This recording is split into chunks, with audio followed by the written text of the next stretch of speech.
Bingle bongle dingle dangle, yickety doo, yickety da, ping pong, lippy tappy too ta.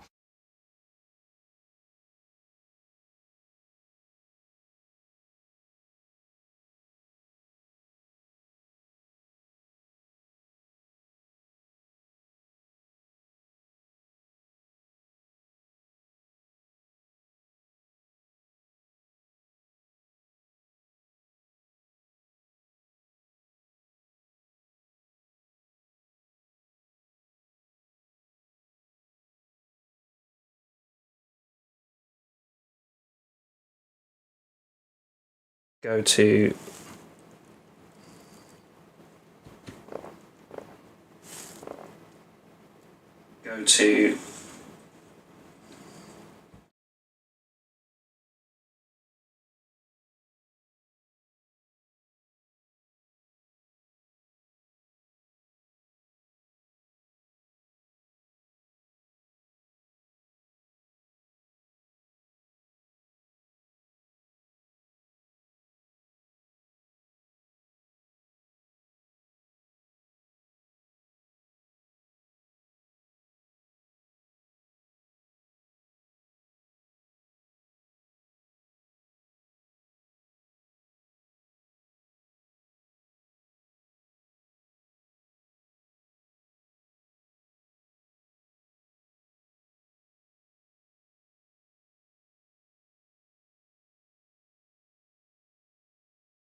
Bingle bongle dingle dangle, yickety doo, yickety da, ping pong, lippy tappy too ta.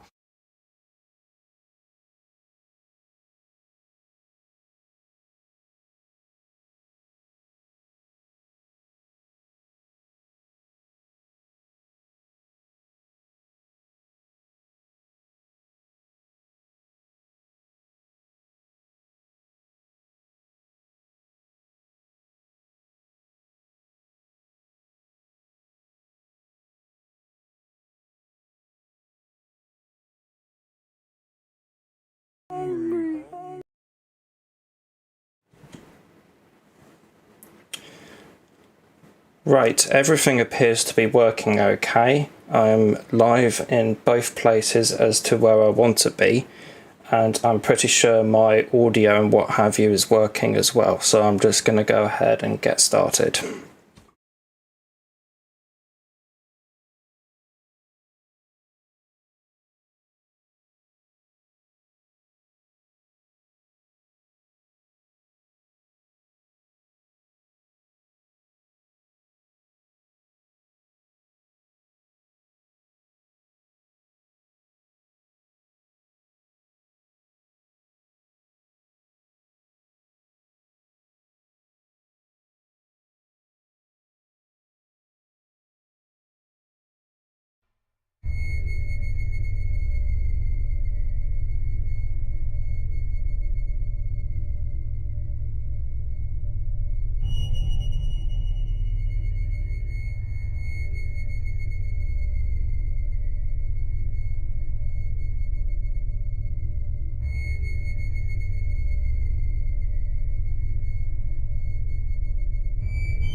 The Telltale Heart by Edgar Allan Poe. True, nervous, very, very dreadful. This is going well. The Telltale Heart by Edgar Allan Poe. True, nervous, very, very dreadfully nervous, I had been and am. But why will you say that I am mad? The disease had sharpened my senses, not destroyed. Not destroyed, not dulled them. Above all was the sense of hearing acute. I heard all things in the heaven and in the earth. I heard many things in hell. How then am I mad? Hearken, and observe how healthily, how calmly I can tell you the whole story. It is impossible to say how first the idea entered my brain, but once conceived it haunted me day and night. Object there was none, passion there was none. I loved the old man. He had never wronged me. He had never given me insult. For his gold I had no desire. I think it was his eye. Yes, it was this.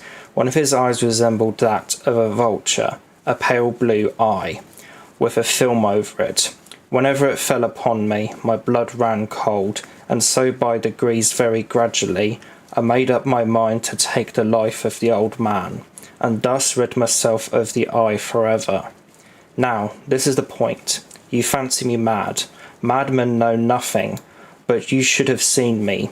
You should have seen how wisely I proceeded, with what caution, with what foresight, with what dissimulation I went to work. I was never kinder to the old man than during the whole week before I killed him. And every night, about midnight, I turned the latch of his door and opened it, oh so gently. And then when I had made an opening sufficient for my head, I put in a dark lantern, all closed, so that no light shone out. And then I thrust in my head. Oh, you would have laughed to see how cunningly I thrust it in. I moved it slowly, very, very slowly, so that I might not disturb the old man's sleep. It took me an hour to place the whole head within the opening, so far that I could see him as he lay upon his bed. Ha! Would a madman have been so wise as this?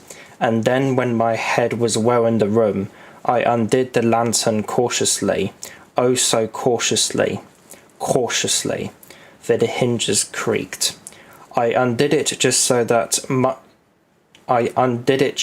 much that a single thin ray fell upon the vulture eye, and this I did for 7 long nights, every night just at midnight,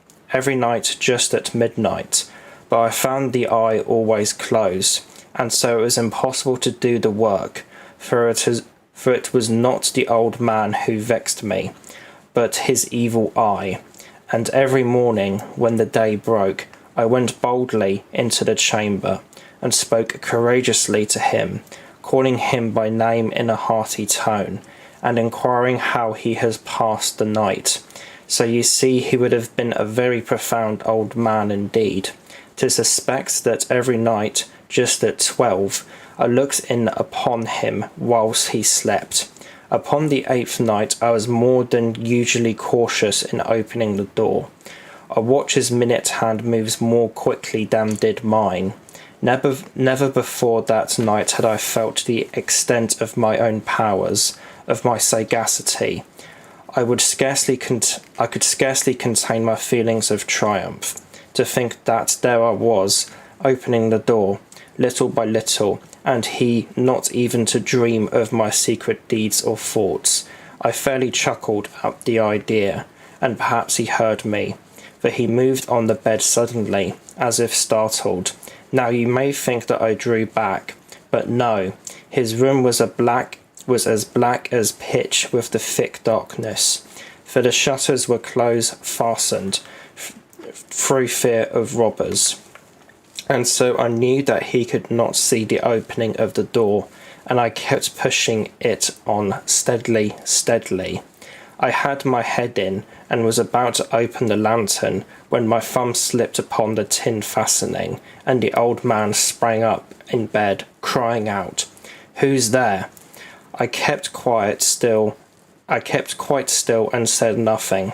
The whole hour I did not move a muscle, and in the meantime I did not hear him lie down. He was still sitting up in the bed listening, just as I have done, right after night, hearkening to the death watchers in the wall. Presently I heard a slight groan, and I knew it was the groan of mortal terror. It was not a groan of pain or grief, It was not a groan of pain or of grief. Oh no, it was the low, stifled sound that arises from the bottom of the soul when overcharged with awe. I knew the sound well, many a night, just at midnight, when all the world slept. It has welled up from my own bosom, deepening with its dreadful echo. The terrors that distracted me, I say I knew it well. I knew what the old man felt and pitied him, although I chuckled at heart. I knew that he had been lying awake ever since the first slight noise, when he had turned in the bed. His fears had been ever since growing upon him. He had been trying to fancy them causeless, but could not. He had been saying to himself, it is nothing but the wind in the chimney, it is only a mouse crossing the floor, or is it merely a cricket which has made a single chirp?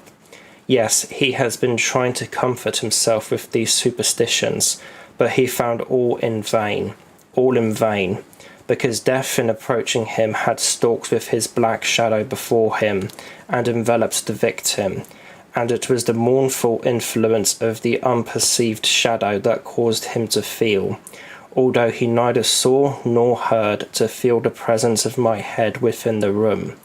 When I had waited a long time, very patiently, without hearing him lie down, I resolved to open a very, very little crevice in the lantern. So I opened it.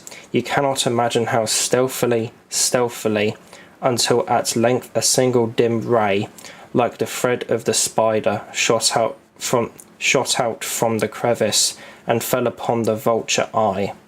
It was open wide open, and I grew furious as I gazed upon it. I saw it with perfect distinctness, all a dull blue, with a hideous veil over it that chilled the very marrow in my bones, but I could see nothing else of the old man's face or person, for I had directed the ray as if by instinct, precisely upon the damned spot, and now I have not told you what you mistake for madness is but over acuteness of the senses. Now I say there came to my ears a low, dull, quick sound, such as a watch makes when enveloped in cotton. I knew that sound well, too. It was the beating of the old man's heart. It increased my fury, as the beating of a drum stimulates the soldier into courage. But even yet I refrained and kept still. I scarcely breathed. I held the lantern motionless. I tried how steadily I could maintain the ray upon the eye. Meantime the hellish tattoo of the heart increased. It grew quicker and quicker, and louder every instant. The old man's terror must have been extreme. It grew louder, I say, louder every moment. Do you mark me well? I have told you that I am nervous, so I am, and now at the dead hour of the night, amid the dreadful silence of that old house, so strange a noise as this excited me to uncontrollable terror. Yet for some minutes longer I refrained and stood still, but the beating grew louder. I thought the heart must burst, and now a new anxiety seized me. The sound would be heard by a neighbour. The old man's hour had come. With a loud yell, I threw open the lantern and leaped into the room. He shrieked once only. In an instant I dragged him to the floor and pulled the heavy bed over him.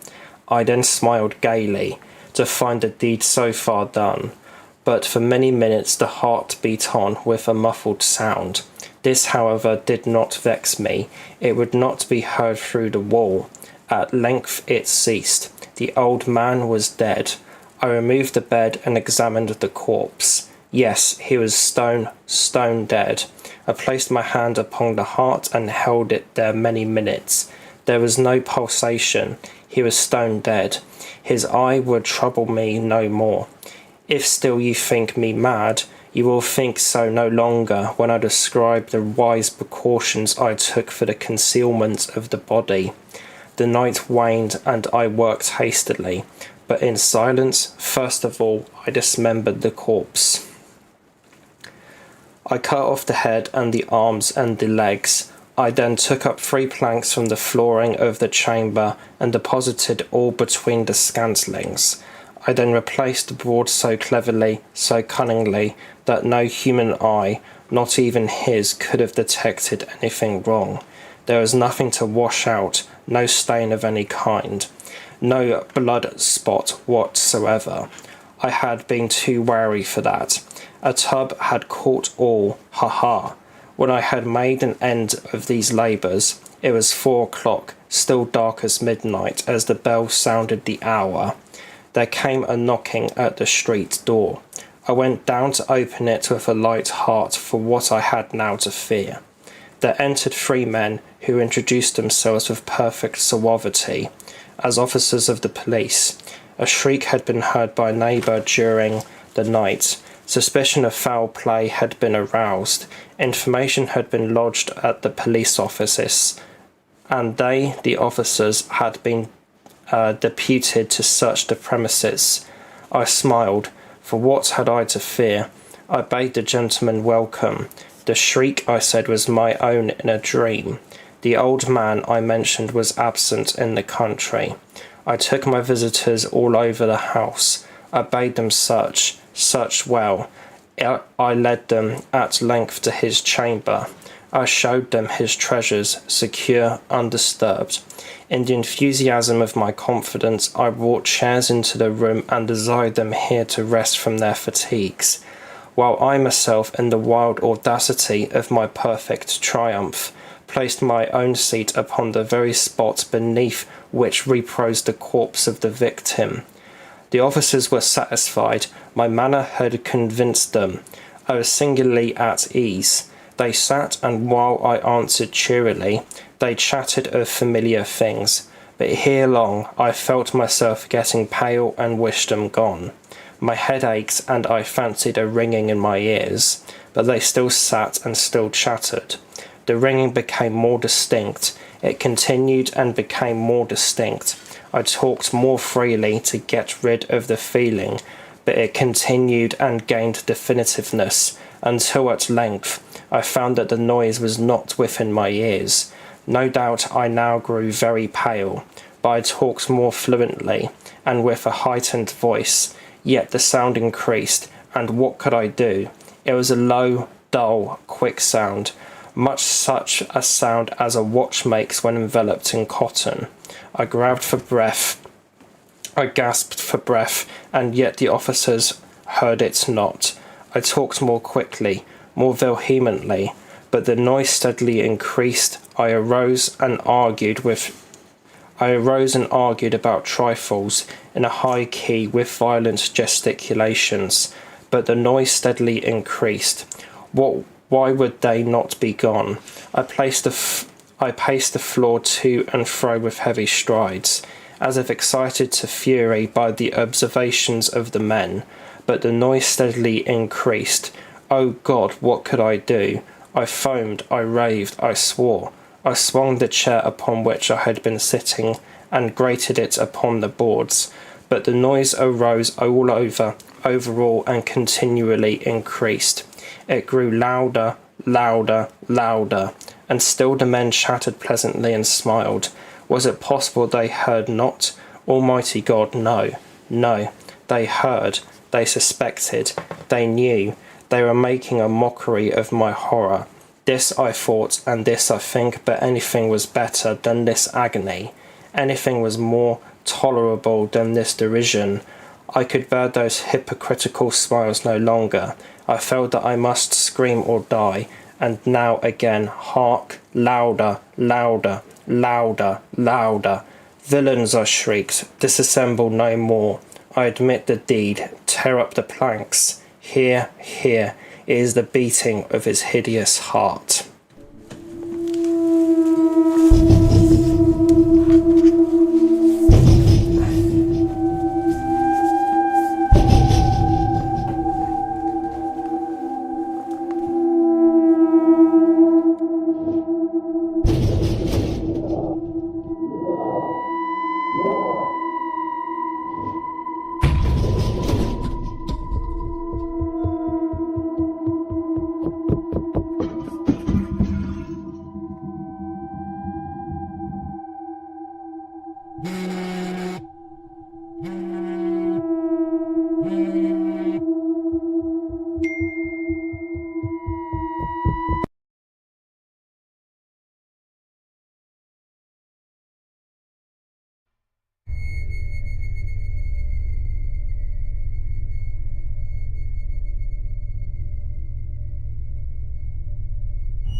Daddy.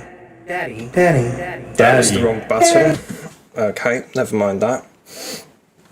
Sorry about that if that freaked you out. But yeah, here we are. This is my first modded Minecraft live stream of my new Minecraft world, which I hopefully will take off and keep going for however long it goes on for. This has been something I've been wanting to do for quite a long time now. I have had many ideas for this, and now it's time. I would have said I'm very well prepared for this and what have you. It's mainly just going to be basically I have selected a seed already for the world, and I have also done several tests and what have you in the past. Oh shit. Right, this is this is how we're starting. Right, this is going to be interesting. Okay. Right. Oh shit. Okay, right.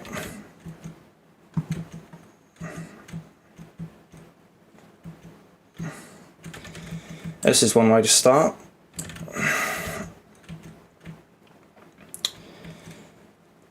So I've been playing Minecraft for several years now. Absolutely love this game, and I've always played it a lot.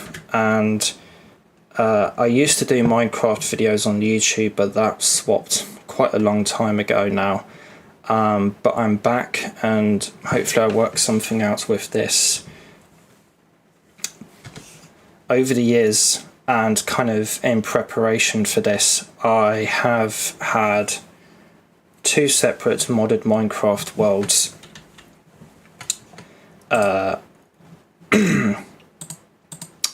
And basically in this world that I will be live streaming in a kind of let's play fashion and what have you, I will be kind of combining both of those worlds into this one and adding more to it. Let's do that.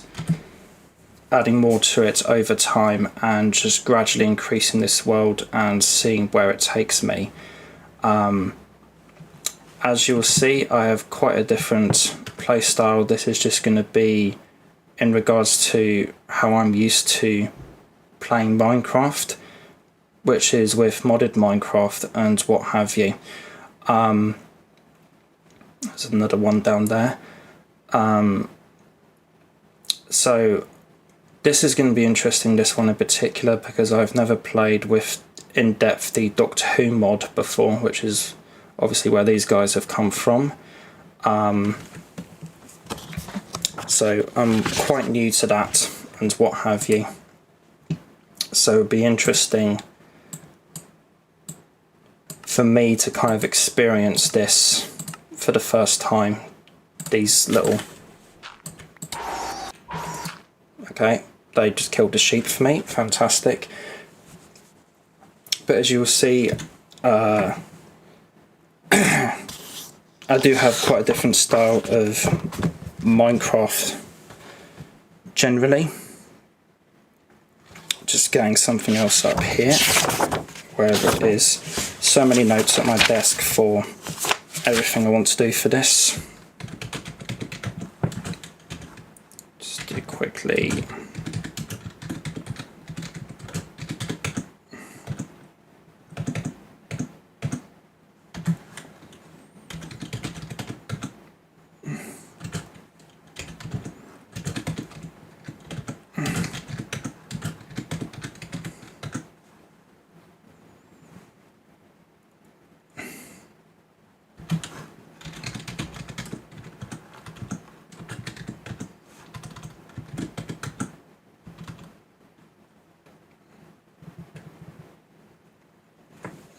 We'll look into how to add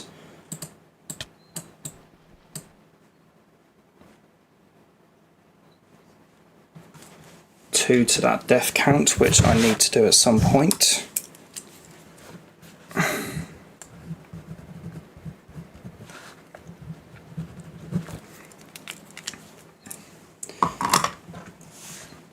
But no, as you'll see, I have a very different kind of play style to Minecraft, because with how all of the mods are configured and what have you, this in what I'm playing, this has happened for some reason. I have no idea why it is all like that, but it is.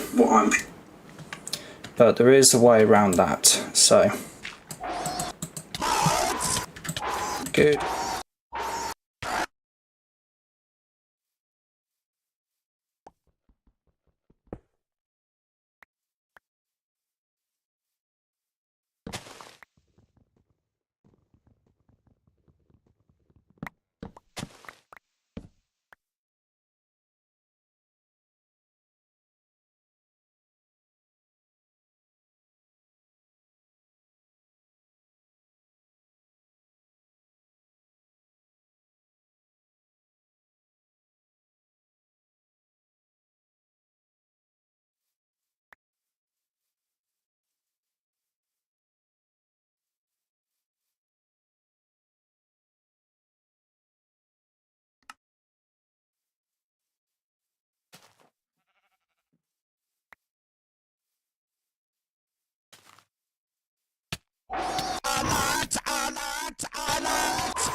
Well, this has been a complete disaster so far, this stream.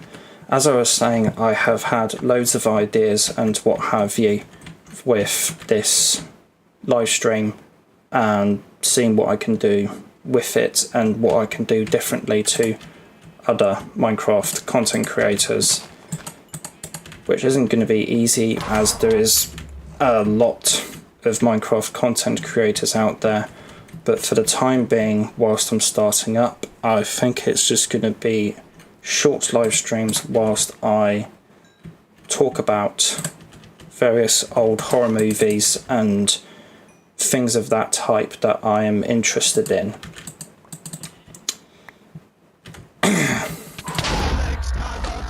Okay, I just got gang attacked by Daleks. That's fantastic. I don't know if it got caught on the audio of the live stream there, but I have never played the Dalek mod before. Just making sure the audio. There you go, audio's fine. But yeah, so if you know me and have watched my YouTube videos and what have you, you will know how much of a fan of older horror and sci-fi in general I am. It's interesting that they can cook the pork chops.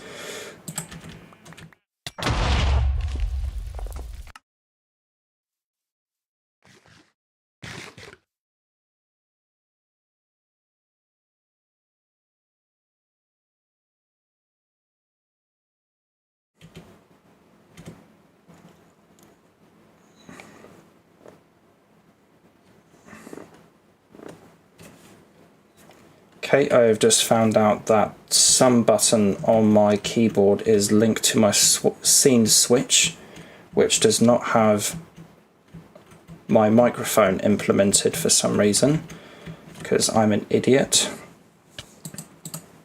Hopefully it's not when I open my inventory, because that would be the worst. Nope, it doesn't appear to be that, which is fantastic. Maybe it was me fat fingering a button. But anyways, if you know me outside of YouTube, or if you've watched my YouTube videos that I've made on my two main channels in the past, you will know that I'm a massive fan of older sci-fi and horror, and in turn a fan of lost media and older television shows. Like, I absolutely love, well, at one point I was a massive fan of Doctor Who and what have you, but eventually I kind of branched out with the fandom, getting slowly worse and worse. The show not being as good as it once was as well wasn't really helpful to that either.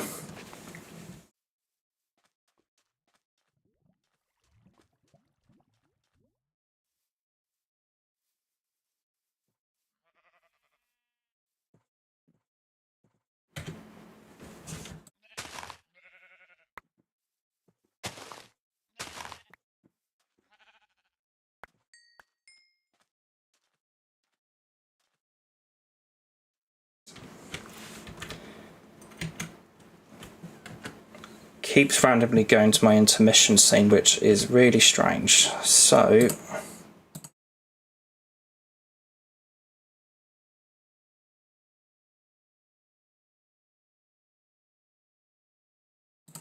I'm going to delete for the time being, and hopefully that doesn't affect anything, and hopefully nothing more happens. Sorry about the burp there. But as you'll know, I'm a massive fan of older sci-fi and horror shows.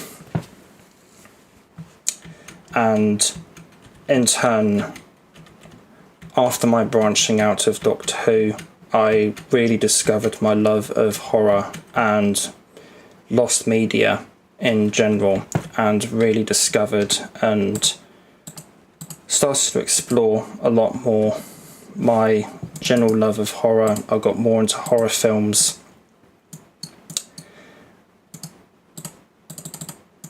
and just generally found my love of horror and have really become kind of a casual fan of Doctor Who in the recent years. Let's see, why is that not?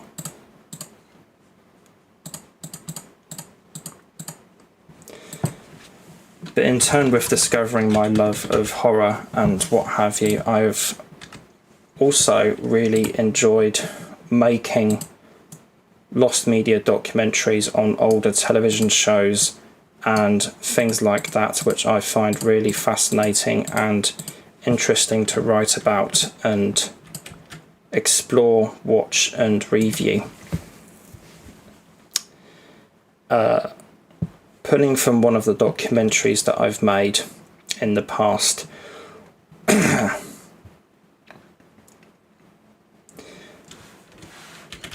Edgar Allan Poe was one of the most famous authors of the horror genre ever, creating many macabre adventures that are still ingrained into the minds of a lot of modern day horror fans who have heard his name and looked back into his work.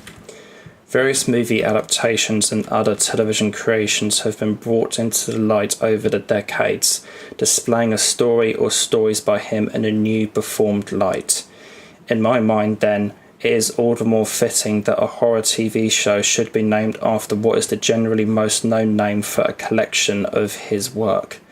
Despite seemingly being named in inspiration by Edgar's work, this being a TV show called Mystery and Imagination from the 1960s. Only 2 of his stories were adapted by makers of the programme, and it generally focused on older gothic horror and supernatural horror pieces of television.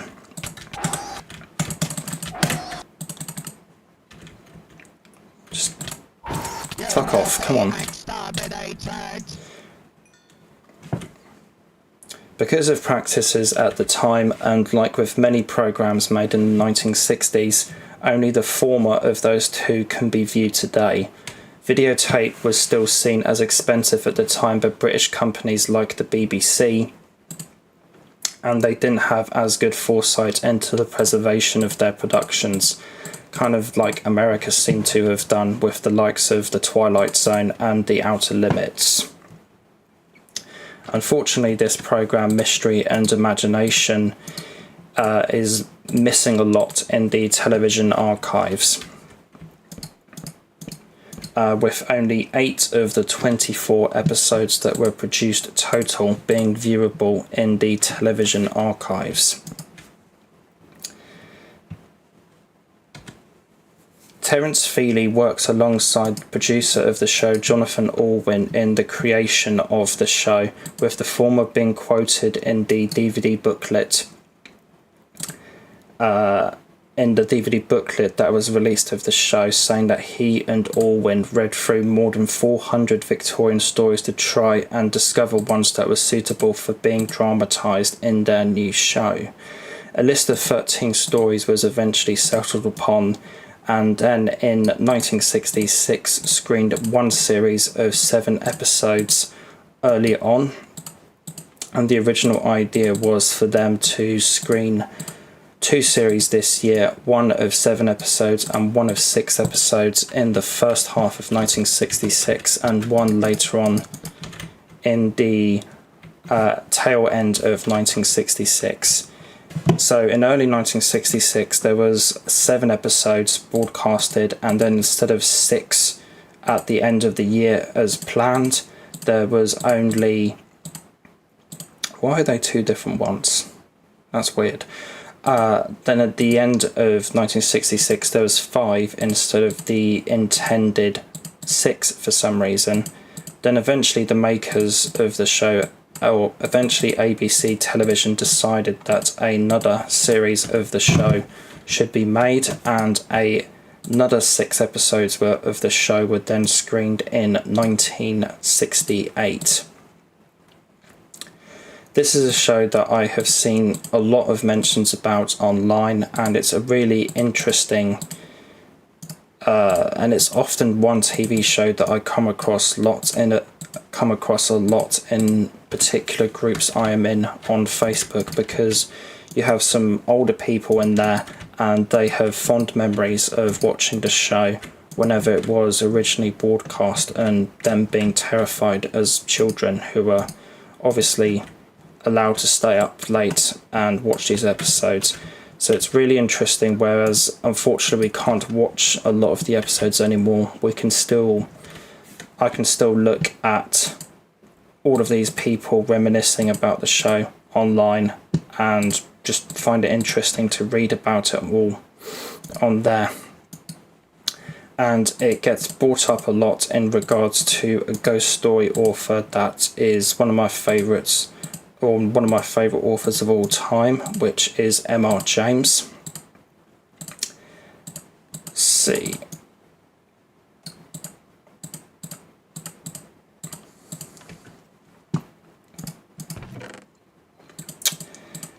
So the first episode, see here.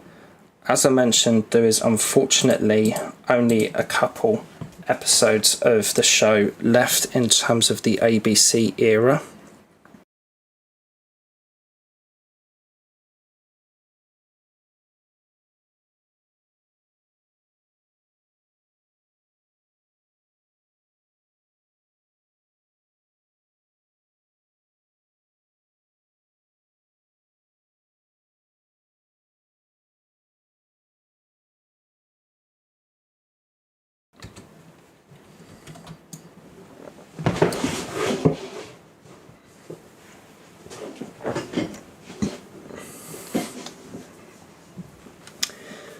The first of the surviving episodes of the ABC era of the show, which were the production company that made the series back in the day. First of these two surviving episodes was The Fall of the House of Usher, which is the third episode of Series 1, and the second surviving episode was episode 4, The Open Door, which I have read online were found in New Zealand in the 1970s, apparently. I watched a couple episodes of this show. I'll get into that in a bit. But The Fall of the House of Usher was one of those episodes that I ended up watching. Because this video has, or live stream rather, has a bit of an Edgar Allan Poe theme going for it and what have you, whether it be the introduction or this TV show I am talking about here. And overall I felt like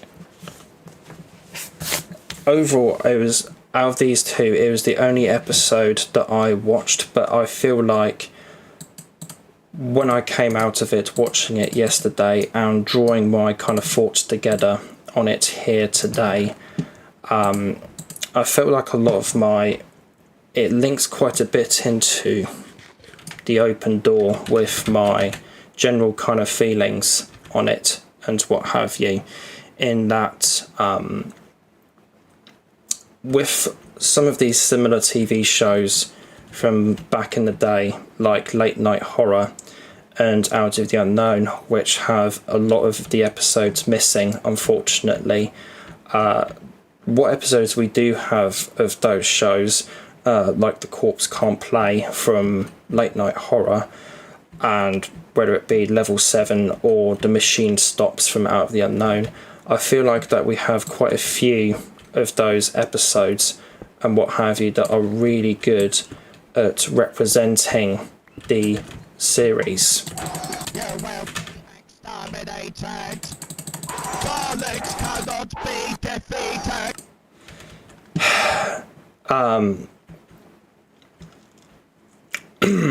But with Late Night Horror, Mystery and Imagination, I feel like the two surviving episodes we have of the ABC era of the show isn't very exemplary. I feel like the two surviving episodes that we have here are not the most showing of the strengths of this series from what I have read and what I know about the show generally. The Fall of the House of Usher has some absolutely excellent production values, and both of the episodes do.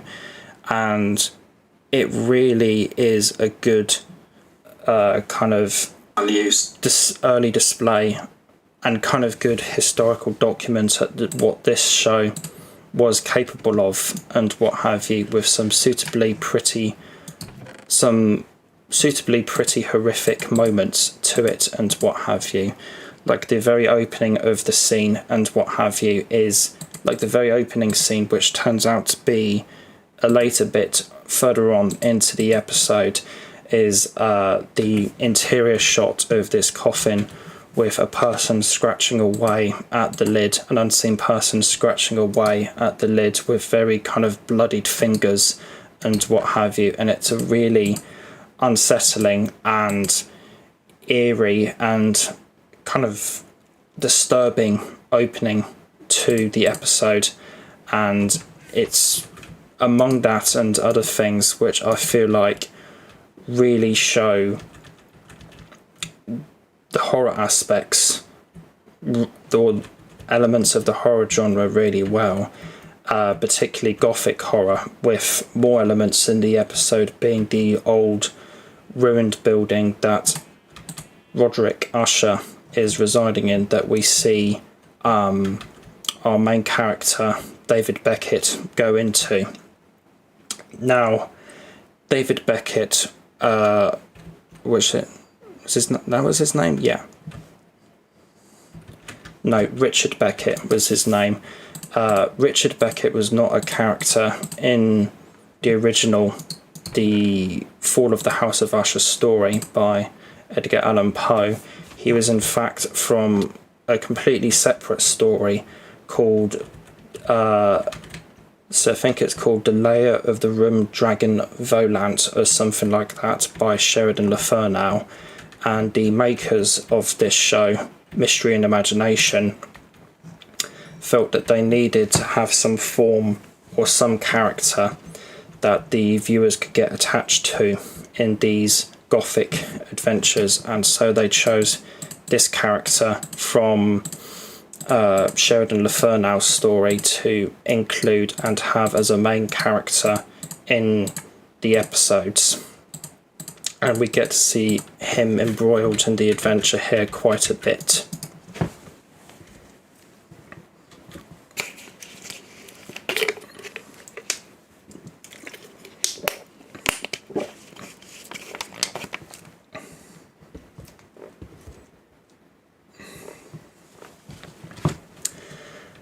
Whereas I find it an interesting adaptation, and I really did kind of enjoy watching it to a degree, and I find it interesting watching this episode in particular because an actor by the name of Denholm Elliott is in this episode as well, who starred in my favourite piece of television and one of my favourite pieces of media, which is the Signalman short film from 1976, which is based upon the Charles Dickens story of the same name. And it's interesting to watch Denholm Elliott in this, as he also starred in that, and he also starred in a adaptation of Dracula that would appear in the Mystery and Imagination series much later on. So for that reason, I find it quite interesting to watch Denholm Elliott as Dracula in this, or not Dracula, Roderick Usher in this adaptation. And I feel like he did do a very good performance and really kind of exemplified. Can I come down here? I don't know. And he did a really good performance in this episode, I would have said. He really was able to kind of convey the madness of Roderick Usher really, really well, I would have said.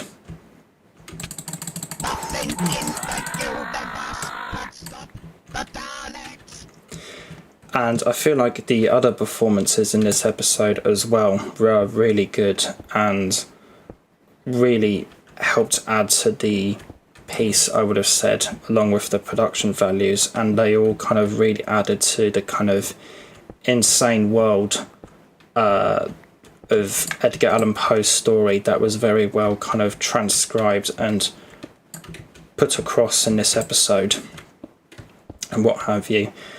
Although I would have said that the performances generally are very theatrical, and the kind of whole execution of the episode is very kind of theatrical in some areas.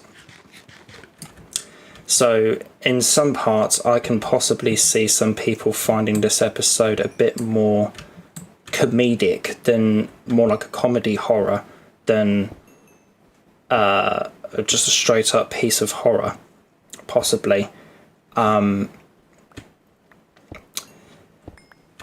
As it is kind of hard to take seriously sometimes, the performances in this episode, and it does almost border on a comedy horror with how kind of over the top some of the performances are and what have you. So for that reason, out of the 2 surviving episodes of the show, I feel like that, or 2 surviving episodes of the show at this particular point, The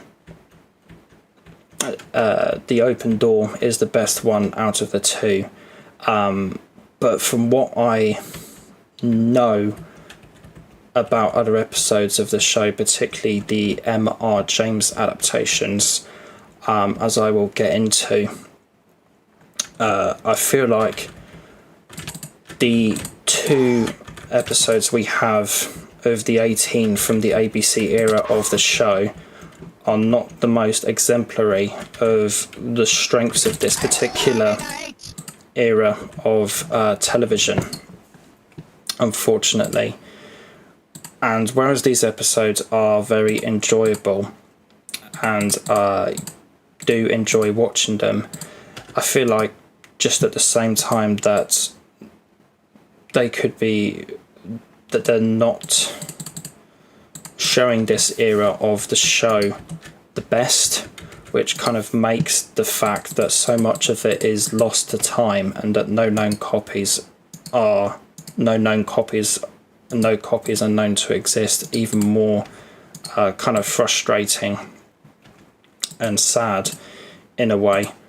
And it really makes me want to kind of watch those episodes we can't anymore all the more now, because I kind of know that we could have better episodes than what we have in the archive. Like, both of these 2 are very enjoyable and what have you, but I feel like we're only at the cusp of the greatness of this show. And how do I say that we're just not getting the best example of the show, I think is what I'm trying to say here, or this particular era of the show, which is really unfortunate. It is, but it's just a byproduct of the time where they weren't as cautious or foreseeing about the preservation of all of these old pieces of television and film, which is really unfortunate. The Open Door, I would have said, though, is kind of more in line with better representing the series, even though it isn't as gothic as the Fall of the House of Usher, from my memory. I didn't watch The Open Door for this, but I did watch The Fall of the House of Usher, not kind of expecting that I would have so much to say, not thinking I would have so much to say on this topic that involves both episodes. So maybe I should have watched the episode, but from what I remember, and it's a very, very memorable episode at that, it's an absolutely incredible ghost story, I would have said, with basically this estate home has some ruins nearby, and this little boy who's sleeping there keeps hearing keeps saying that he keeps hearing this helpless screaming of a woman and what have you. So it's two people staying at the inn at the time that I believe are relatives of his parents or something like that, or the people looking after him, kind of go investigate it and do find indeed that it is indeed haunted, these ruins, and how it's done and what have you is absolutely fantastic. You don't see anything like in terms of a phantom or anything like that. You just hear these really desperate wails and screams of a woman screaming, "Oh God, please help me," or something to the effect of that at the end of the episode. And it's really, really effective and a very, very chilling episode.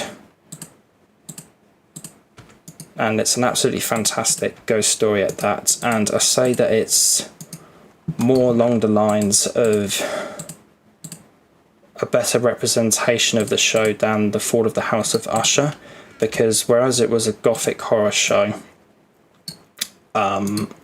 it would primarily adapt stories of the supernatural, ghost stories and the likes of that. So in that case, I would have said we're a bit closer to representing the show like so. And it's just a real shame that no more of the ghost story kind of adaptations and what have you exist of the show, because this is the only one we have, and the House of Usher doesn't really have any in it. And the only gothic episode outside of that was an adaptation of the Dragon Volant story I mentioned earlier. But as I said, it would primarily adapt ghost stories and the likes of that in its runtime.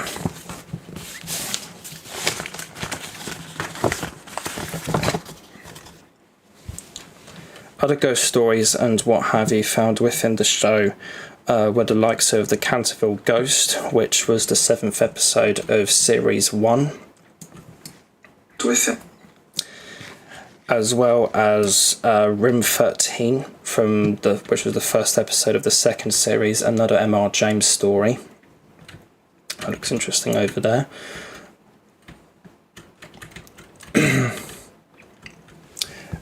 The Beckoning Shadow, which was the 2nd episode of Series 2.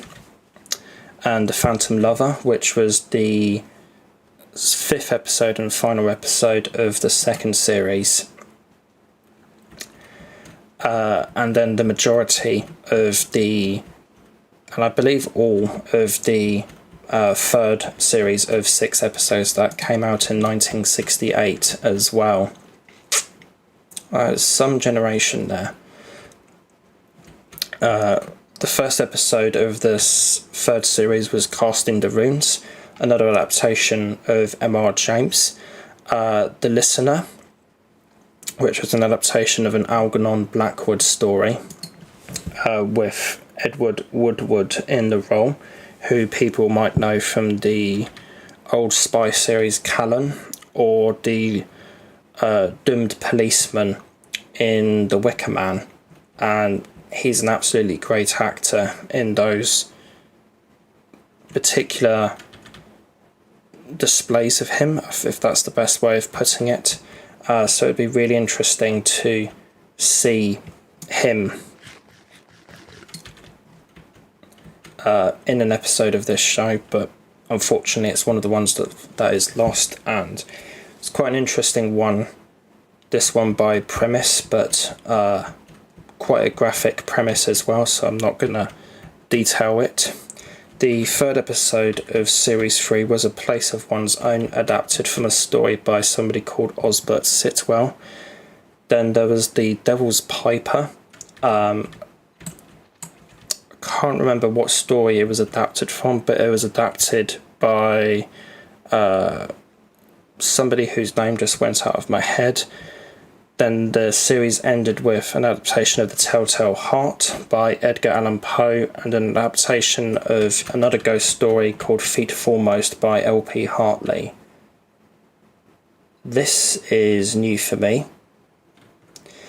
So I haven't greatly explored the... Is this the Dalek mod? What is this? Lots of Food. No, this is from Lots of Food. I haven't seen this yet. What's in here? Hi. Okay, you are not a nice chef. Fuck off. Right.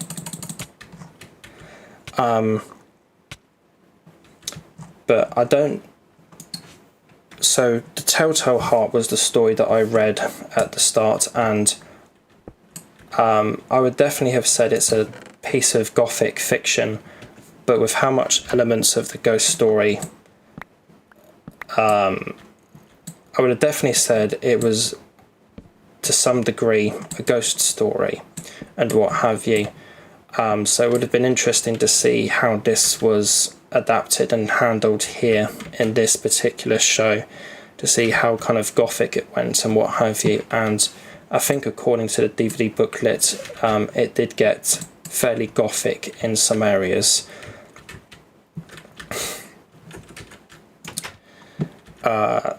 Being set somewhere which name escapes me at the moment.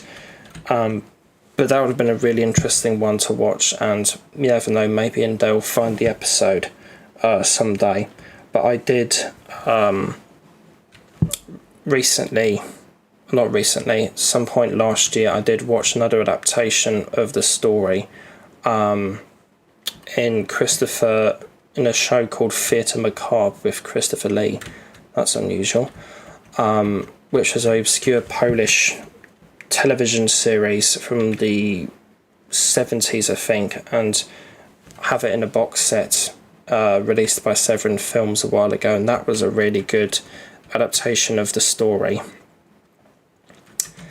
So one of the main draws and what have you with this series and people's kind of interest in it and what have you is the adaptations of English author M.R. James. The 5th and 6th episodes of Series 1, the Tractate Middaugh, Lost Hearts, were both adaptations of his, as was the first episode of Series 2, Room 13, and as was the first episode of Series 3, Casting the Rooms.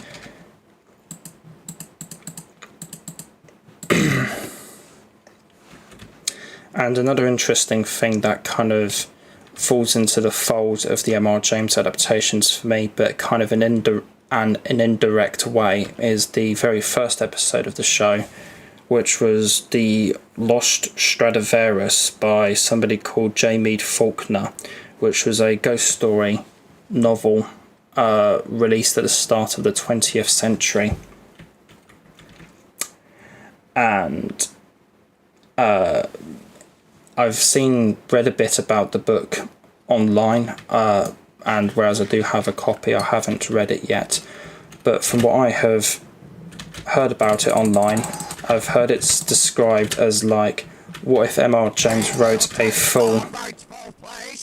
full-length ghost story novel, which I find really interesting. A lot of M.R. James's stories and what have you concerned kind of antiques, and which was a reflection of his own interest in archaeology. So a lot of his ghost stories and what have you would contain some form of antique. Can you get up the ladder? No, you can't. Good. Go away. So like in his most famous story, M.R. James's most famous story, Oh Whistle and I'll Come to You, My Lad, the story was caused by a person who finds this whistle on the beach, blows into it and unleashes this hideous supernatural force. Let's put that. And The Lost Stradivarius here sounds like pretty much an M.R. James story from what I have read and heard about, with basically the premise being some musician finds an old dusty Stradivarius violin in a closet or an alcove in the wall or something like that, hidden, and digs it out, starts playing it, likes the music that it produces, but at the same time it kind of unleashes this supernatural entity that starts to cause havoc and what have you for him and people around him, I believe. So it's really interesting because with this we kind of have an adaptation of an M.R. James story that isn't kind of an M.R. James story, because it definitely has a lot of the traits and kind of elements of an M.R. James story to it. So it's kind of like we have another adaptation of his, but we kind of don't at the same time. It's really interesting in the history of M.R. James versions and what have you on television and what have you, which is something that does interest me, as my favourite TV show of all time is A Ghost Story for Christmas by the BBC, which primarily adapted a lot of his stories and what have you. Best viewers, GenonStribu.com. Trout Brasserie, who the hell are you? Welcome aboard, whoever you are on Twitch. But no, Ghost Story for Christmas by the BBC, mainly from the 70s in terms of my love for it, but I do have an appreciation of the modern day episodes by Mark Gatiss as well. Is my favourite TV series of all time, shortly chased up by Out of the Unknown, also by the BBC. And all of the stories that were adapted in Mystery and Imagination by M.R. James subsequently got adapted in A Ghost Story for Christmas or adaptations elsewhere, like Cast in the Ruins from Series 3 got a film adaptation in the late 1950s as one called Night of the Demon, which is fantastic. And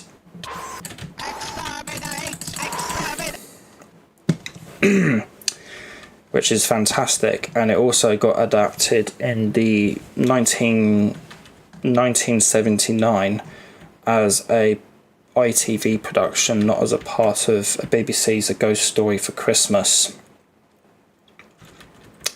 And that's quite an interesting watch, even though it isn't the best. I think it does a few things pretty poorly, but Night of the Demon is great, and it's interesting to be able to view all of those kind of episodes and what have you as a kind of what if and what have you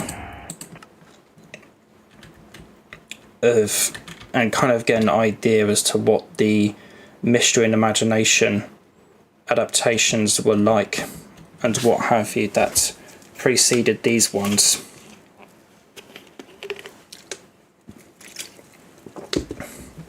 A lot of the people that have been able to see the episodes and are still around talking about them online say that they are often much scarier than the ones made for A Ghost Story for Christmas by the BBC. I think there's an even interesting thing a while ago that I read where basic premise of Lost Hearts is this young boy has to go stay with his older cousin in this big manor house, and they are persisted by the apparitions of and ghosts of a young boy and a young girl that had previously stayed at the manor. I think that's as best as I can without spoiling the story. We'll start over there. And an interesting thing was a blueberry. I haven't seen one of those before. Interesting thing I heard about the Mystery and Imagination version is that the actor that played the young boy Ghost in that version went on to watch the BBC version from the 1970s as a part of Ghost Story for Christmas, and in turn slagged it off, saying it wasn't very good and saying it wasn't really scary at all. And a lot of people online who have been able to watch the episodes and what have you seem to share his sentiments and what have you. The people that were lucky enough to watch the episode. So it's unfortunate that these ones don't exist, particularly in the history of M.R. James, as apparently these ones were a lot scarier than what we got with the BBC's A Ghost Story for Christmas and other adaptations of these stories, whether it be Casting the Runes as Night of the Demon or as the 1979 version. Whereas the only 2 episodes of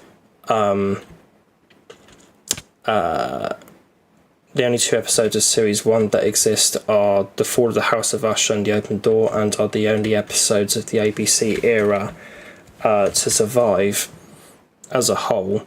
We are fortunate, however, that we have audio recordings, homemade audio recordings of the audio of the episodes for the rest of Series 1. And the first episode minus a few minutes of Series 2, which is Room 13.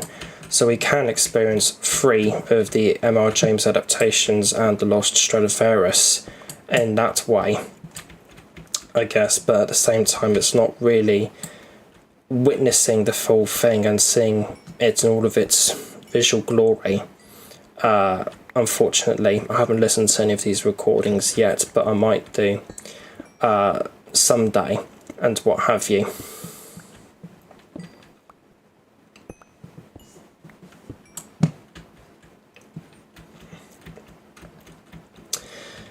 And then the only other thing to exist from any of these other M.R. James adaptations is a brief clip from Casting the Runes, which was shown as a part of an ABC promo reel at the time, promoting its broadcast for later on that night. At the time,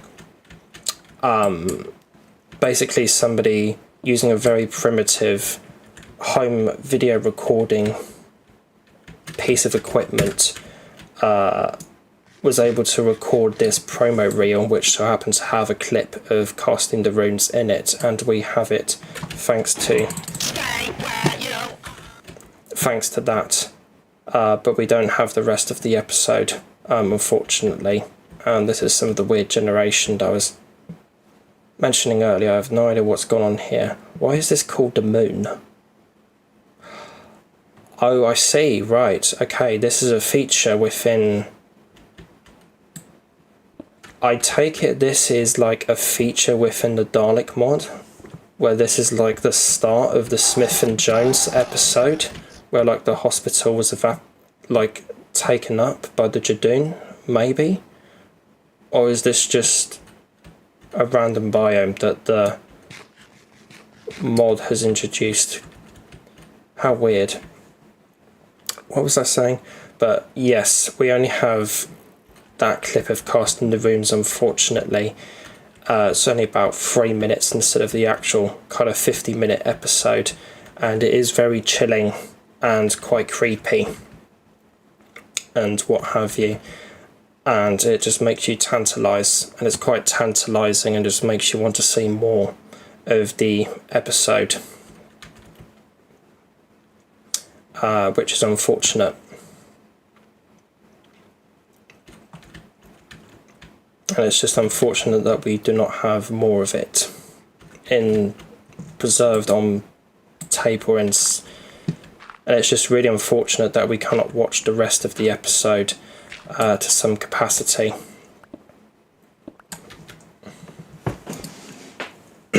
Be right back.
That was the wrong button.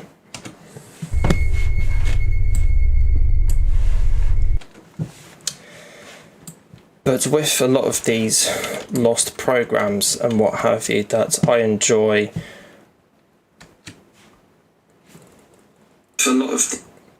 with a lot of these programs that I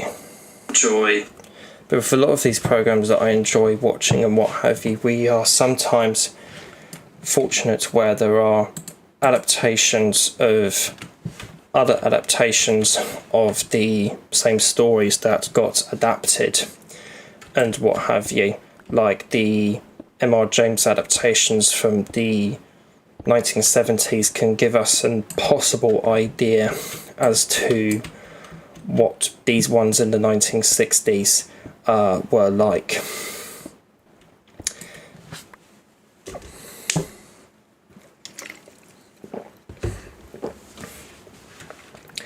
And there's definitely a lot of similar cases and kind of similar ideas and concepts as to what I like to call an approximation program, which is basically for me where there's like a lost piece of media that you can't watch. You're interested in watching it. You can't watch it, but there is something pretty similar that can fill in that gap for you and make it kind of give you an idea as to what it would be like and what have you. Now, with a lot of these mystery and imagination episodes, a lot of the time the stories were only, the adaptations of the stories in this series were the only, or currently the only adaptations of the stories done. For example, there hasn't been another adaptation of The Lost Stradivarius on TV. Neither has there been another TV adaptation of The Phantom Lover from Series 2, which was a story by Vernon Lee, which is one that I recently got in book form and am interested in reading. But I digress. Fortunately, though, there is quite a few approximation programs out there and what have you that can give you the idea of what a lost episode of television may have been like. A more kind of modern and kind of bigger example of this is kind of what the BBC has been doing with Doctor Who missing episodes recently, animating them using the original soundtracks and what have you. And I feel like approximation program is kind of the best term fitted to those ones and describing what they are in terms of a release and what have you, because whereas they can be good, the people making the animations can have studied the photographs and the original camera scripts and what have you. They can only present a version which is only oh so accurate as to how it was on TV. Like, there's no way in hell that they're able to get it 100% accurate. There's no way they can get it 100% accurate, so therefore it's not going to be an exact replica of the original, hence the term approximation program, but it can be useful at the same time to watch and kind of get an idea as to what it may have been like, the original episodes. And I'm really thankful for the BBC for doing those, but I'm not sure if I will purchase The Savages, which is the next one coming up, because I don't have much interest in it at the moment. But going back to kind of mystery and imagination here, some of the approximation programs and what have you within can be really, or associated, can be really interesting. Like the Lost Hearts adaptation from the 70s, I think is fantastic. I can kind of see how some people might find the character of Mr. Abney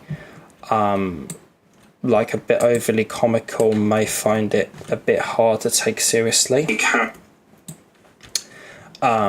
Personally, I'm not really sure I have much of an issue with that, personally. The Tractate Midden film from 2014 I think is very good, and that kind of went up when I last watched it in December last year, as I did a rewatch of the Ghost Story for Christmas stuff, because it was only fitting and I absolutely love that show.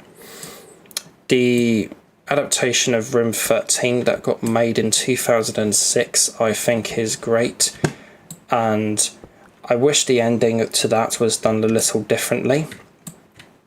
Instead of using CGI, I wish it was kind of more practical based, but still a pretty amazing adaptation throughout, and I think my adoration of the original M.R. James story is kind of what drives me to kind of like it a bit, as I find it such a fascinating concept of a haunted hotel where a certain room keeps disappearing and reappearing every night. I find that premise absolutely fantastic and what have you.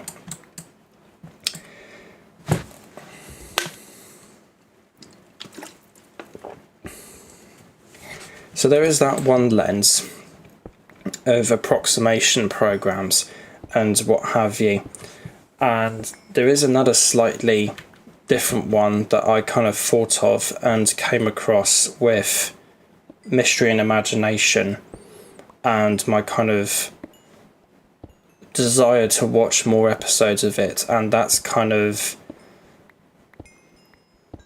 not other adaptations of the same stories, but different pieces of television and films that are similar in kind of tone and what have you, in terms of gothic feel and tone, to as how I imagine mystery and imagination episodes to be.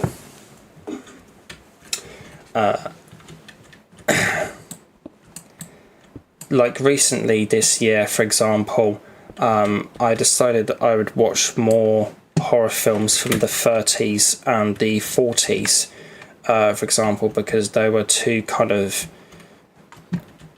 decades of horror that I'm not really massively familiar with. I'm more familiar with the films from the likes of the 60s and the 70s by the likes of Hammer Horror Productions, Tygon Productions, Amicus, and some of the bigger horror films out there that are not made by those companies, like the likes of The Haunting from 1963, which is absolutely amazing. And on my kind of search and what have you, and looking into more horror films from the 30s and the 40s, one of the bigger ones that I kind of came across, and one of the more well-known ones, I would have said, is Mark of the Vampire from 1935. And whereas I enjoy it and kind of have enjoyed watching it and what have you through my kind of lens of squinting at it and thinking, oh, this could be an episode of Mystery and Imagination in an alternative universe. It's a very similar kind of feeling to what I imagine an episode of that with vampires would be like. And there was such one very popular episode from the show, which was an adaptation of Sheridan Le Furnau's Carmilla. Plus, Mark of the Vampire is only 60 minutes long as well, so it's roughly it's little more than the length of what one of the ABC episodes of Mystery and Imagination would be anyway. So that's kind of helps add to the feel of it possibly being a Mystery and Imagination episode in an alternative universe for myself. However, a lot of people will have a different experience with the film in terms of lost media than me, and I do kind of have this experience as well, but it's not the one that I kind of focus on. It's known that, or it is a fact that Mark of the Vampire from 1935 is a remake of the earlier Todd Browning film London After Midnight, which is one of the most famous lost movies ever made, and without question the most famous lost horror movie ever made. Case in point, Kirk Hammett, guitarist of Metallica, purchased the only known surviving poster of the film about 10 years ago for like 5 million or something like that. I could be wrong on that number, but it was definitely something like that happened with the movie a couple years ago.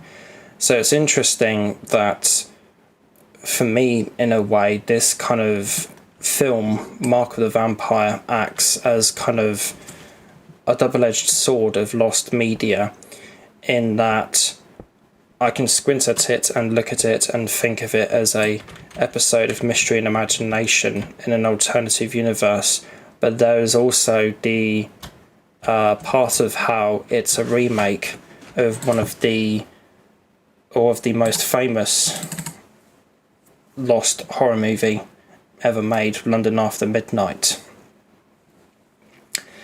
And you do have other similar things like that throughout this show and what have you, whether it be the adaptations of M.R. James that I mentioned earlier. Another big case in point is 2 of the episodes from Series 2 of Mystery and Imagination, which is The Flying Dragon, which was an adaptation of the Sheridan Le Furnau story, The Lair of the Room Dragon Voland, which I mentioned earlier,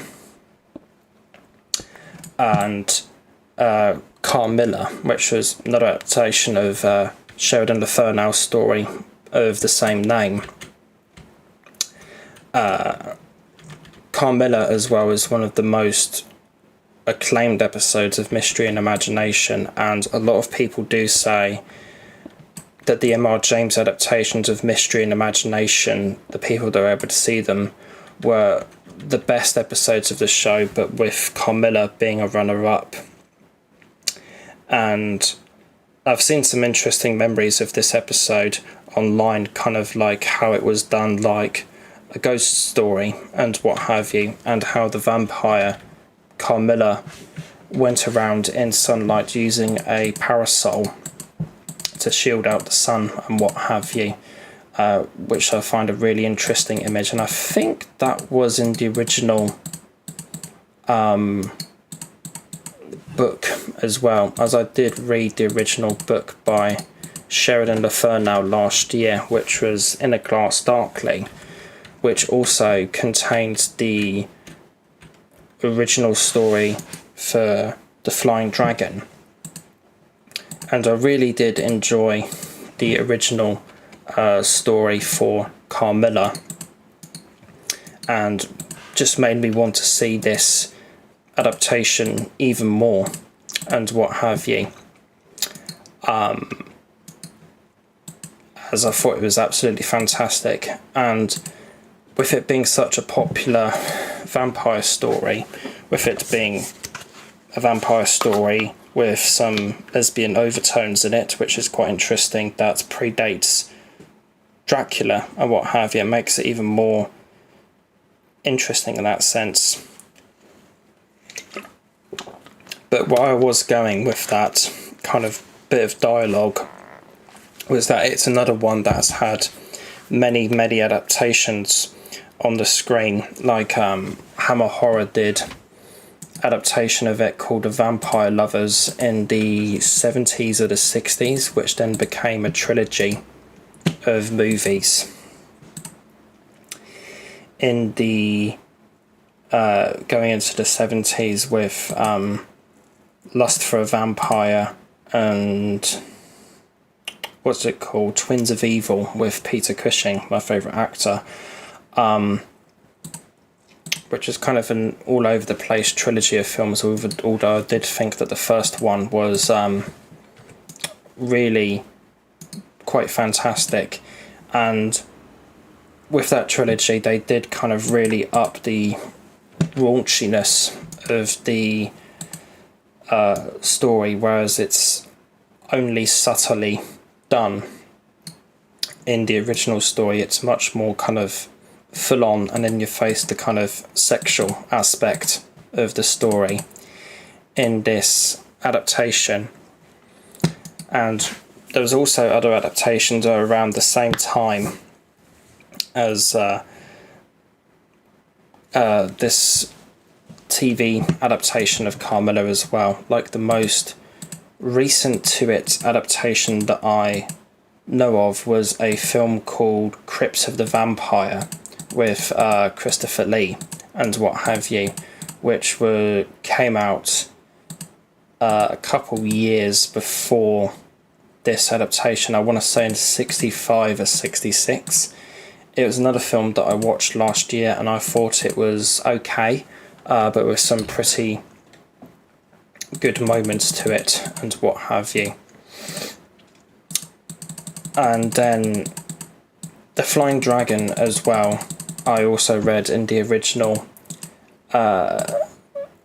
story by Sheridan Le Fur now last year, and I really did, whereas I did prefer Carmilla out of the two, I would have said that The Lair of the Room Dragon Volant was ultimately interesting, but not the best. I think I maybe read it too slowly and need to have read it a bit quicker, perhaps. But from my reading experience of it, I found it to be quite a slow going story of gothic mystery, but that aspect of it, the kind of gothic elements to it and what have you, I really did enjoy.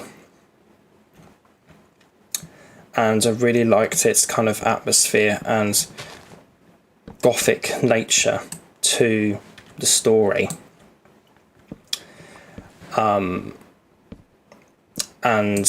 whereas I did have, and if I remember right, there was certain bits about our main character of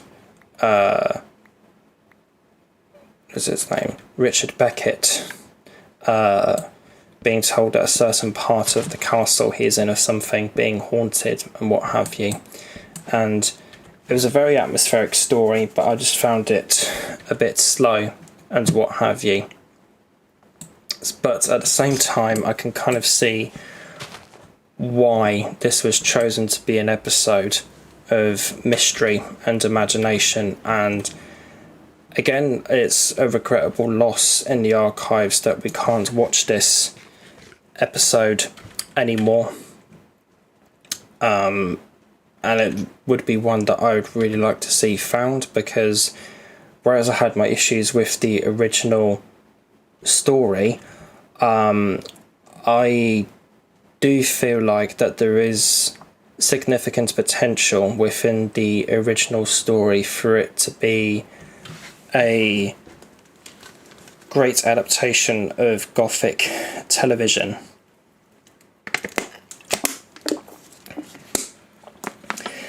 And I have been made aware that there was an unreleased film adaptation of it made in the 70s at some point, which I've yet to look into. And it was adapted by America in a TV show called Dow Hour of Great Mysteries, I believe, but that episode hasn't surfaced online, and I don't know of its existence, status, and what have you. So despite a few kind of interesting patches here and there, and a few programs and what have you that we can fill in for the missing episodes and what have you, unfortunately we are missing a magnificent deal with the 16 lost episodes of ABC's Mystery and Imagination.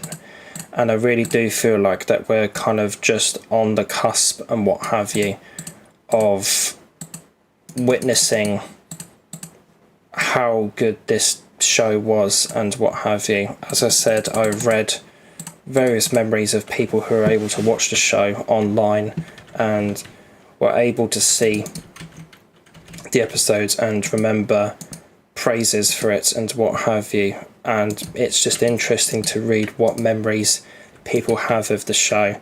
Like, for example, in the adaptation of Casting the Runes, I have heard from people online that the ghost story was that the story itself was possibly mostly contained to a train or a tram, possibly with the kind of ghost aspect just being this kind of shadow that was seen on the window of it and what have you, which would have been a really interesting thing to see and an interesting way to go about the adaptation and what have you. There's all sorts of other interesting memories, like Lost Hearts, for example. Apparently the last very final shot of that was like a heart being on an open fire or something like that, a shot of that with the end credits rolling over. And it's such a shame this that a lot of these episodes are lost from the archives and that we can't watch them anymore. I would absolutely love to see them all return to the archive, but that doesn't seem very likely, sadly. But as people familiar with Lost Media will know, that's just an unfortunate and pretty common case with Lost Media and what have you. There's, like these shows from back in the day, there was such large holes in their archives and what have you. Like, for example, the first series of The Avengers, there is only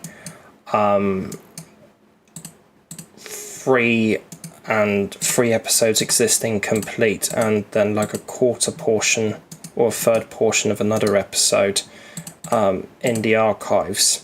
For example, out of a total of 26 episodes made. And then you have the big one of the likes of Doctor Who, where 256 episodes were made and 97 of those are missing. So kind of peaking at halfway mark of half of those episodes being missing, but thankfully not that many. And many other lost shows out there are kind of suffering similar fates and what have you. Hello. And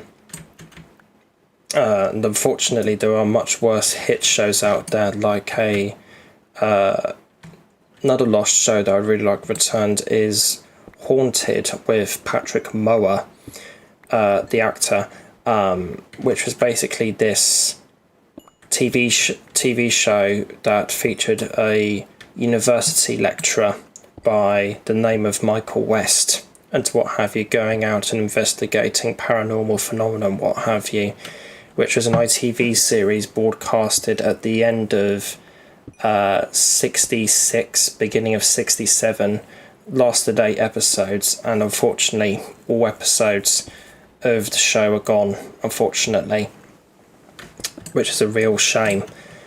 But we do have to be thankful for what we have to look back on and what have you at the same time.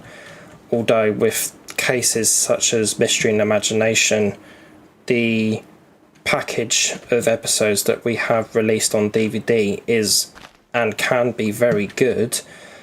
At the same time, it's just a historic document, as it were. You coming for me?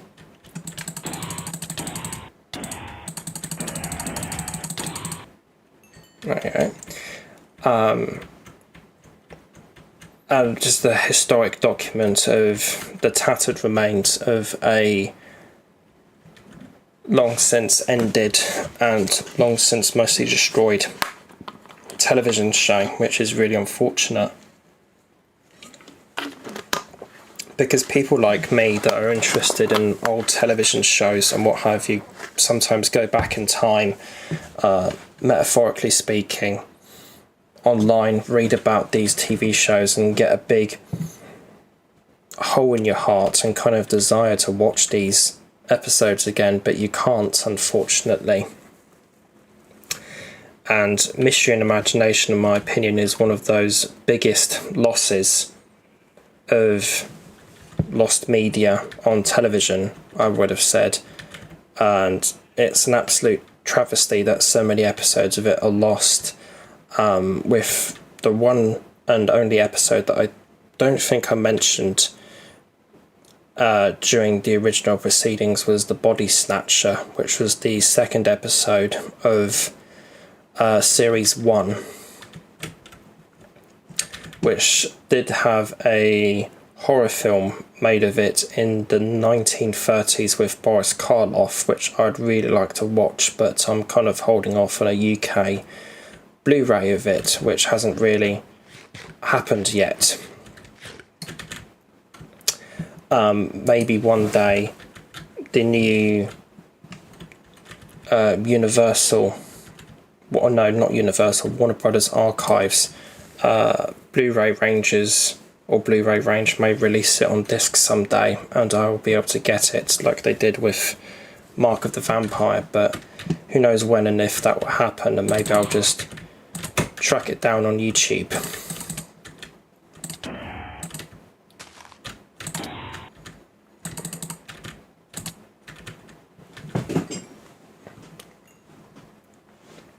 So this has kind of gone on a lot longer than I anticipated, mainly because I don't think it started off that well, but I am going to keep going a little bit more with some other things that I've prepared and wanted to talk about, or maybe I should cut it into a different stream, but here we go. Let's see where I am on here.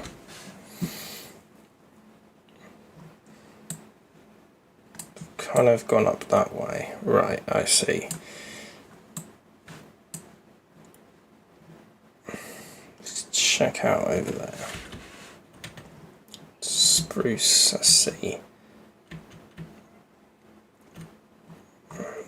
Okay.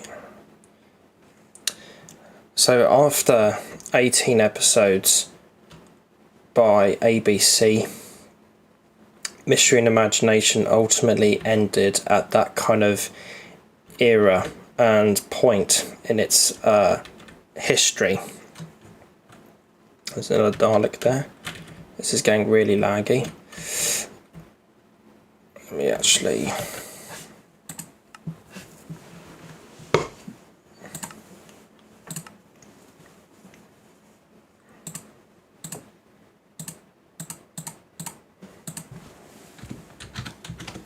I got some dog balls sitting in my pocket.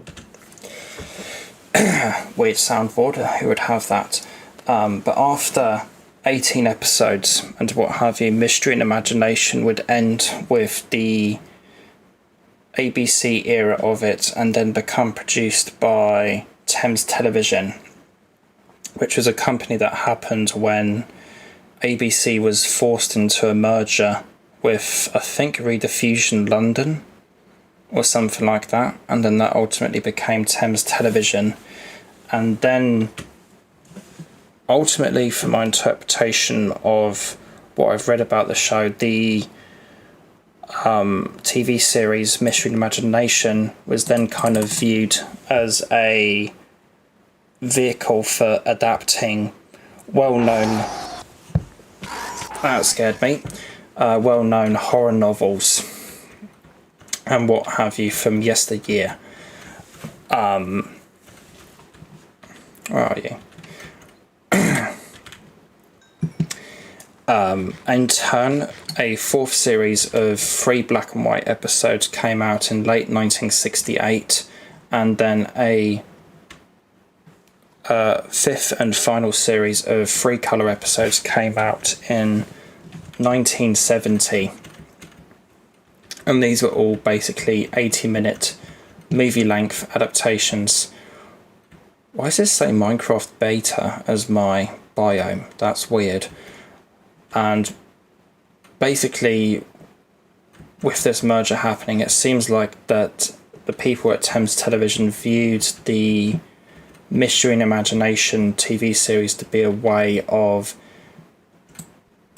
having a vehicle to display and adapt horror and gothic novels from yesteryear. And in turn, the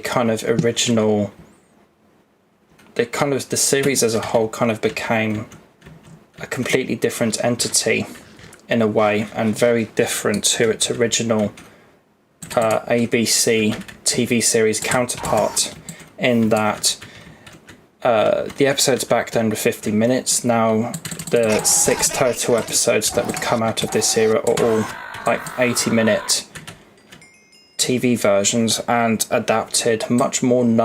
generally adapted much more known stories, as opposed to the ABC era, which adapted a lot of lesser known stories.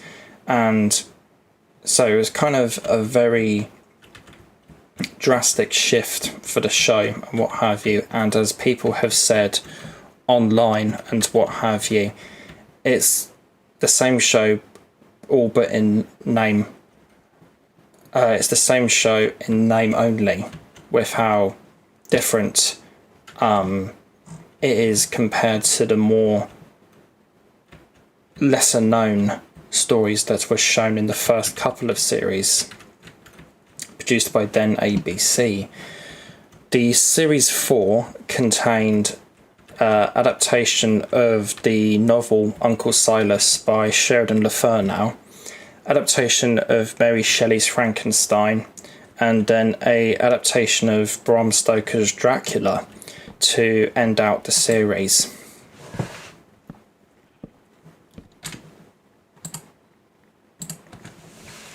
The fifth and final series that would ultimately be produced contained an adaptation of The Suicide Club, which was a adaptation of a story by somebody I can't remember the name of.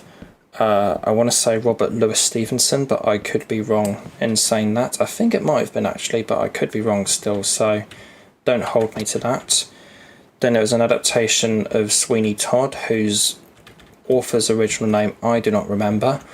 And then it ended with a adaptation of Curse of the Mummy, which was a episode called Curse of the Mummy, which was an adaptation of the Bram Stoker novel, The Jewel of the Seven Stars, I think it's called.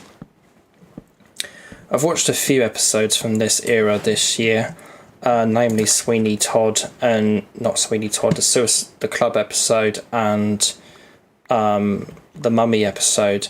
But the one I wanted to focus on here and what have you, and kind of close off this live stream, is Frankenstein, the adaptation of Frankenstein.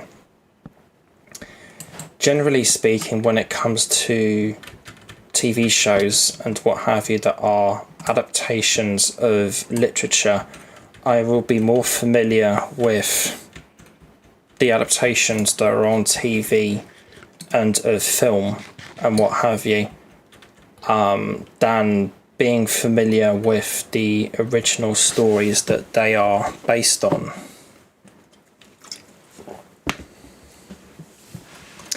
Although I am trying to kind of rectify that, or although I have been slowly rectifying that with M.R. James recently, as I've been kind of reading more of his stories this year.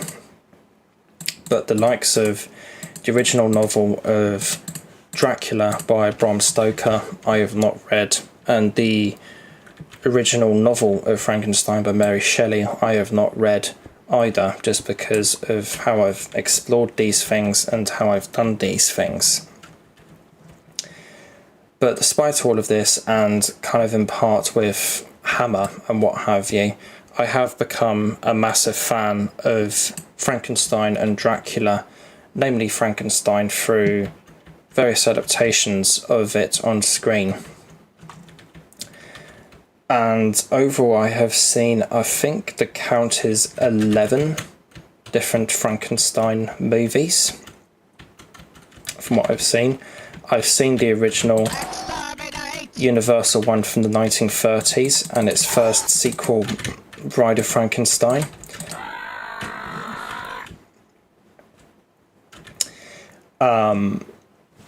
The first one of the two, Frankenstein from the 1930s, I think is absolutely amazing and incredible, but I wasn't too much a fan of the Bride of Frankenstein for whatever reason, even though that's really, really popular. I may need just to kind of rewatch that one again and see if my opinion on it changes or anything like that, because I know it's a popular one and maybe I'm just not guessing it or something, which is possible. But I would be up to giving it another go.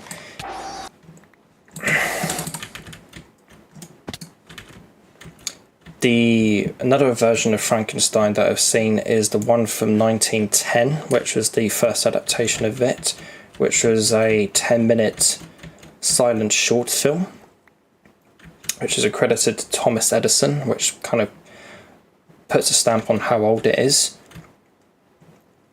But that was really interesting. But my main kind of love for Frankenstein and the kind of story and what kind of comes out of it, as well as a kind of fascination of the idea of Frankenstein, is Hammer's film series of 7 movies with Peter Cushing, who, as I said, is my favourite actor of all time, and I think that's a fantastic series of films, and generally speaking I would have said it's much better than the Dracula series of films by Hammer, which was quite inconsistent for me personally, although it did have some great movies in it.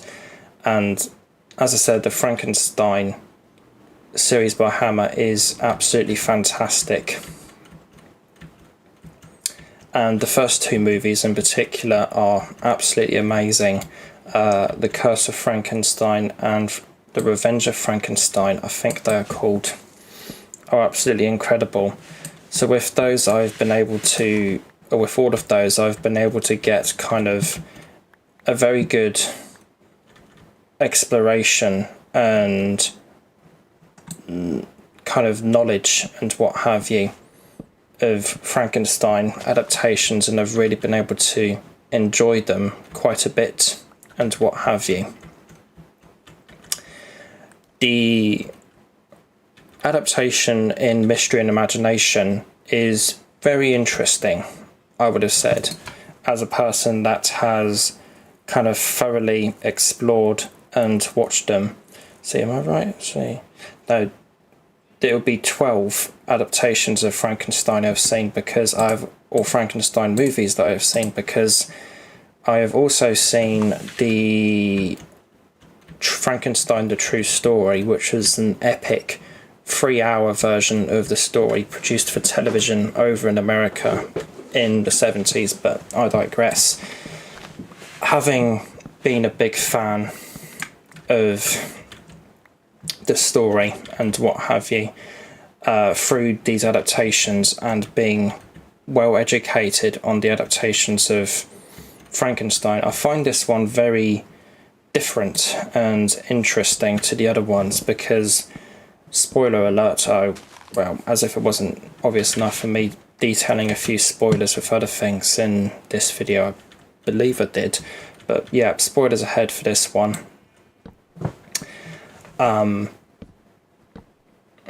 I find it very different and interesting, this adaptation of Frankenstein, because with other adaptations of the story and what have you, it's kind of a...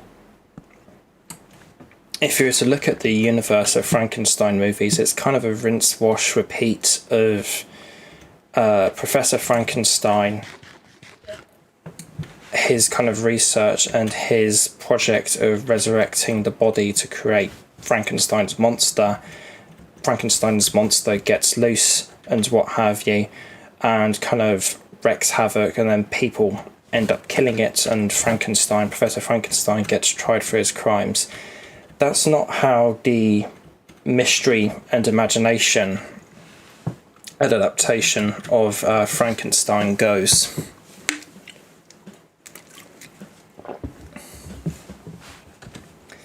Instead, what we get in terms of an adaptation of the story is,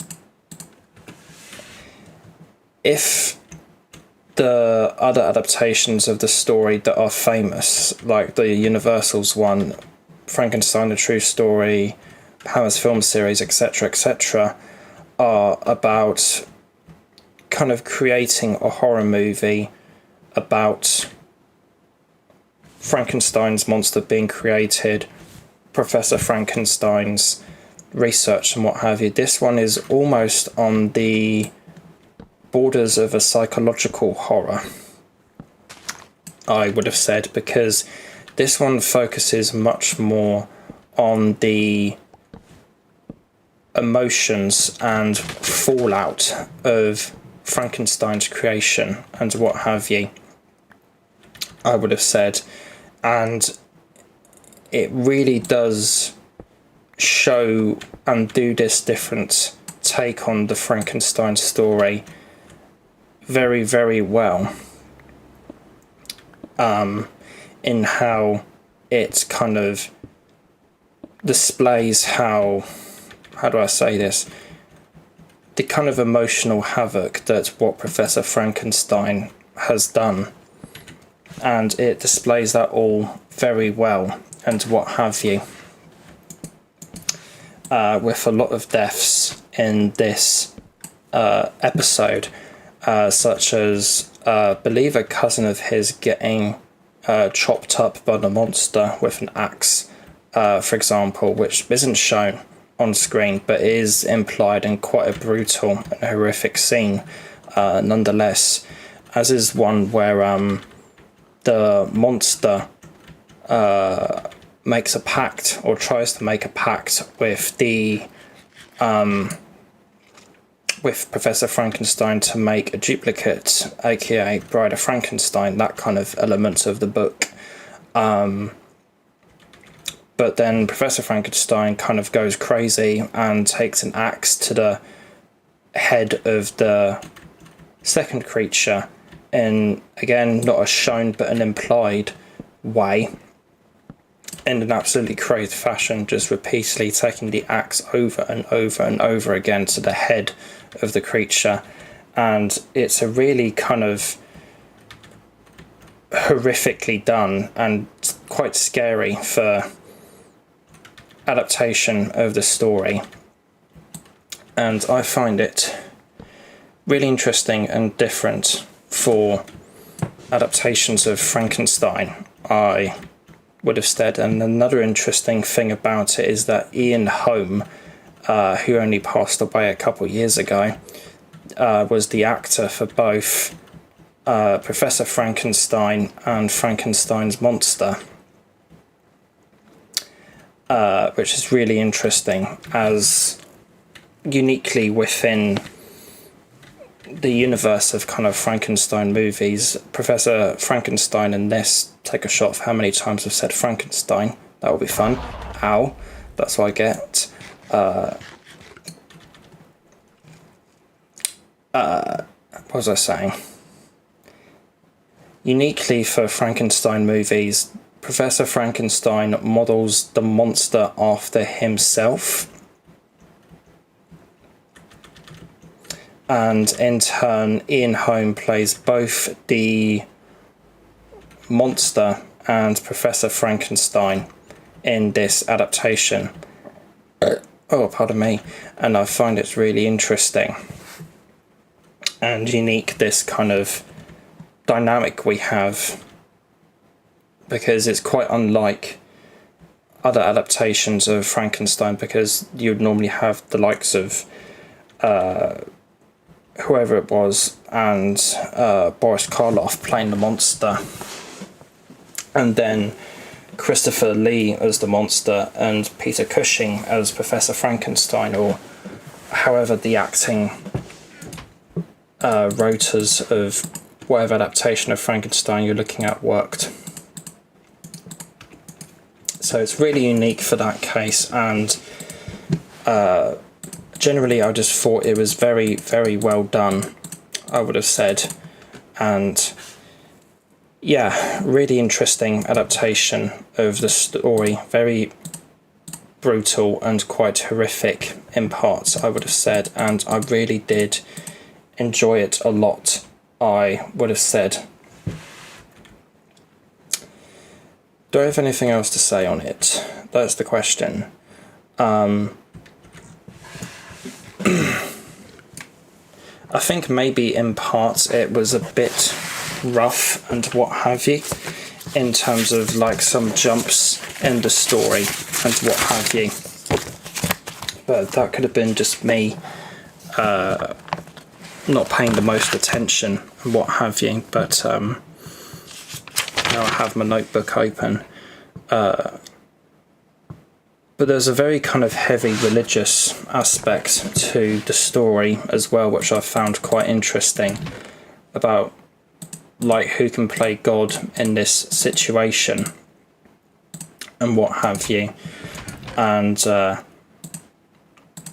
monster as well really kind of getting under Professor Frankenstein's skin. I have a good quote here somewhere of it. Let's see. You accuse me of murder, yet with a satisfied conscience you destroy your own creature. I find is a really interesting dynamic and what have you, and really kind of plays along the kind of morality that this adaptation is and what have you. And I feel like it is done very well, as I've mentioned, and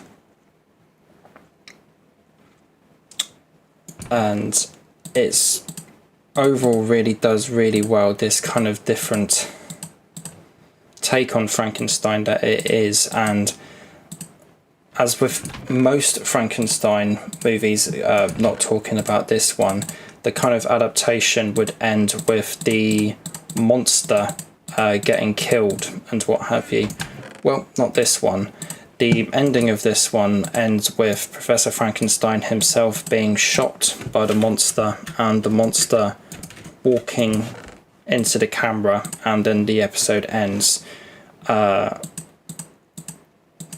giving it a really interesting kind of ending to the episode. And it's been kind of a thing of they've unleashed this force and there is absolutely no stopping it now and what have you.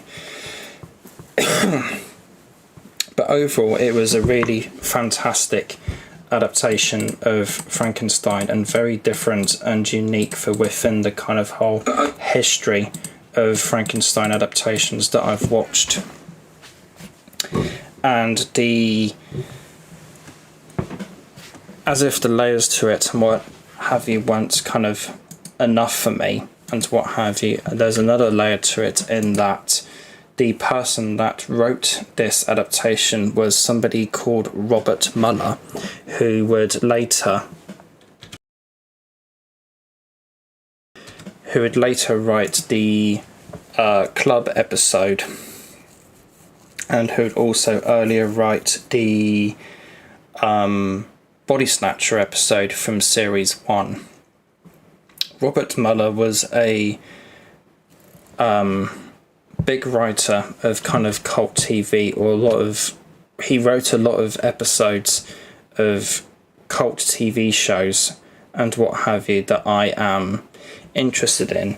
Like, for example, he wrote an episode of the detective series Public Eye with Alfred Burke, for example, which is quite an interesting show, but not 100% for me.